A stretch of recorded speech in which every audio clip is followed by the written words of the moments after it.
Welcome. I'm Steve Danyew with polyphonic.org, and I'm very pleased today to have Fabien Gabel with us. Thanks for being here. Thank you. And this is part of our series of interviews that we're doing this season with the Rochester Philharmonic Orchestra of the guest conductors that are coming into town. So we're really pleased to have the opportunity to meet with the conductors and talk with them and get their insights. So Fabien, you're originally from France. Yeah. And you're a music director of an orchestra in Quebec, Canada. The Quebec Symphony Orchestra, yes. Great. And you're here in Rochester this weekend conducting the RPO in a concert of French music. Can you tell us a little bit about the program? The program? So it's mostly French because we have a piece by Stravinsky. So the first piece is the Prélude à l'après-midi d'un faune by Claude Debussy, which is the first, his first huge success and maybe the first very modern piece. If you consider that this piece was composed in the late 19th century. And we'll play the third violin concerto by Saint-Saëns with Philippe Quint, a very popular, famous violin concerto.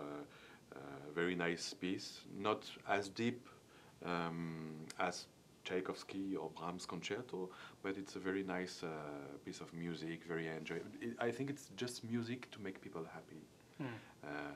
And it's a very noble purpose to me, just to make people happy.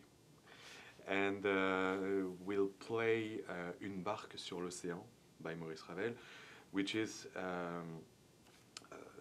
originally composed for the piano. It's a famous piano piece by Maurice Ravel, and of course we play an orchestration made by Ravel himself in 1906, and it's a totally different piece. So some musicologists say it's not a good orchestration, not a good work of Ravel, but I completely disagree. It's a very beautiful piece with lots of colors. You can feel the movement of the boat, and you can feel the wind, waves, etc. It's a really fantastic piece. Unusual in concerts. It's rarely played, even in France, I must say. That's why I was very happy when they accepted this piece in the program.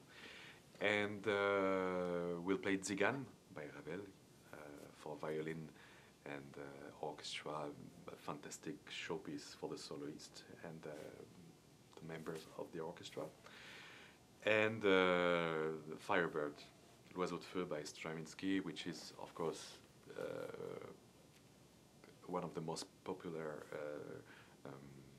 work composed by Stravinsky. Stravinsky was deeply influenced by the music of Debussy. He loved Debussy, and Debussy liked Stravinsky very much as a human being and as a composer.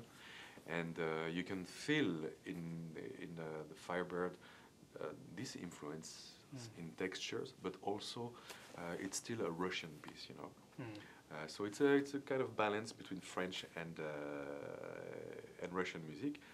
Also, Ravel and Debussy were influenced by Russian music, so it's a kind of circle, you know. And that's it. It's a fantastic program, colorful. Sounds wonderful. Yeah, it is definitely. I love.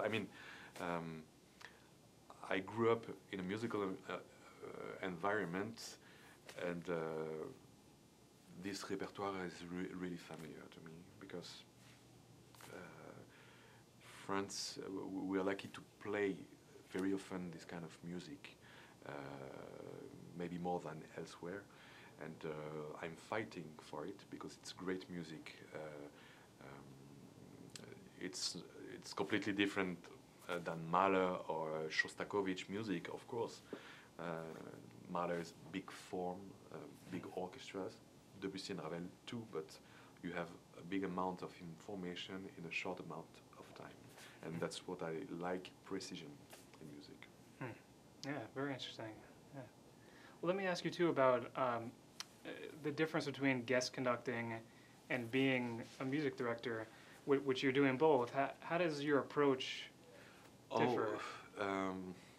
Of course, as music director, you can work on a long-term process. As guest conductor, it's different, but there are some re-invitations, so I know the people, and but my approach is the same. I mean, I don't want to behave differently because I'm guest. You know, I try to do a nice work with good musicians, and with experience, it's not a problem now for me to be a guest conductor. Of course, sometimes you can be a little bit more nervous, but I'm even nervous when I do a program I've never done with my orchestra in Quebec. Sure. So it's not because of people; it's because of music. So I think it's not necessary to pretend to be another one with as guest conductor. We have our own personality, so that's what I try to be myself. Sure, great. With everyone. Great. Now, let me ask you too about your orchestra in Quebec. Yeah. We're seeing a lot of orchestras trying to reach out to their communities in new ways and sort of keep this music relevant and find new ways to connect with the audience. What kinds of things are you doing with your orchestra in that way? It's very difficult because, like, you know, in North America, there's a little, I don't want to say collapse, but there's a little bit less people in the audience. So I think we have to make people curious in programming. Programmation. Yeah. And what I'm trying to do is, of course, to do a classic music, conventional repertoire like Brahms, fantastic music, of course. Tchaikovsky, you know, I don't want to get people lost, you know. But I would like to do also to do a balance between new music and unusual music. Less famous composers. For instance, I will do next week in Quebec in the second part Brahms Piano Concerto No. 1 with Marc-André Hamelin, and the first part Symphony by Friedrich Gernsheim. Have you heard of him? No. Friedrich Gernsheim is a fantastic composer. He was a friend of Brahms, same age. Yeah, almost. And Gernsheim, when he was 14 or 16, he came to Paris 5 years. He spent 5 years in Paris. He was a good friend of Saint-Saëns, Rossini. He met Rossini, Lalo. And he was also deeply influenced by the music of Brahms. So I think he was a forgotten composer because he was also Jew.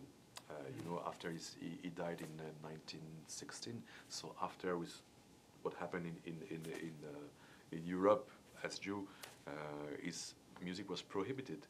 But now we start to hear his music a little bit more, and especially his chamber music. So the symphony, he composed his first symphony before Brahms composed his first. So it's very interesting to hear the two styles. They are very similar. Of course, Brahms is maybe more, deep, a little bit deeper, but it worth it to play this kind of music. So that's what I like to do in matters of programming, to do a balance between famous things and less famous, and a Webern, for instance, with Schubert, something unusual, you know. I'm not. I like overture, concerto, symphony, but I'm very open-minded. So it's not. So to go to the new audience, I think we have to offer this kind of opportunity to hear something different, and of course we have to go to play in schools, etc. But it's little by little. You can't.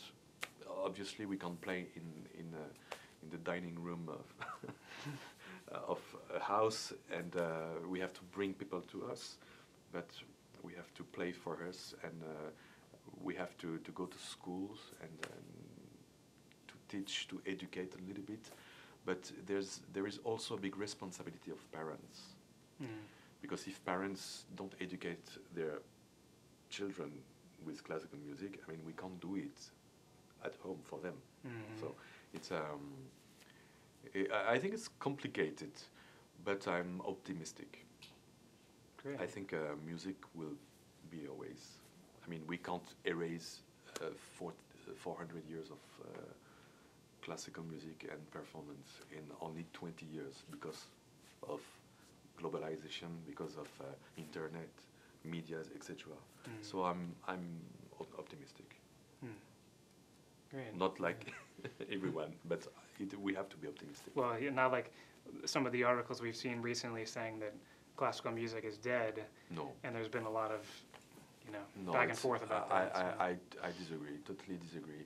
I mean, in that case, museums are dead, painting is dead, sculpture is dead, ballet is dead, theater is dead, everything is dead, just money, money, money, sport, money, sport.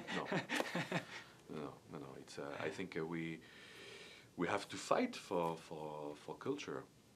It's a part of us. I mean, Western music is a part of it. It's a heritage.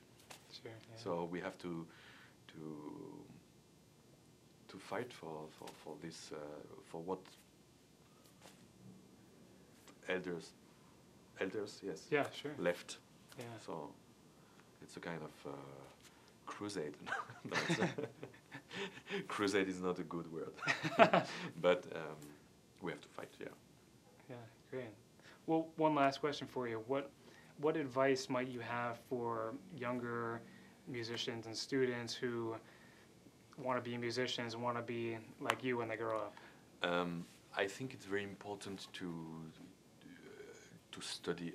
I mean, of course, to study, but never give up.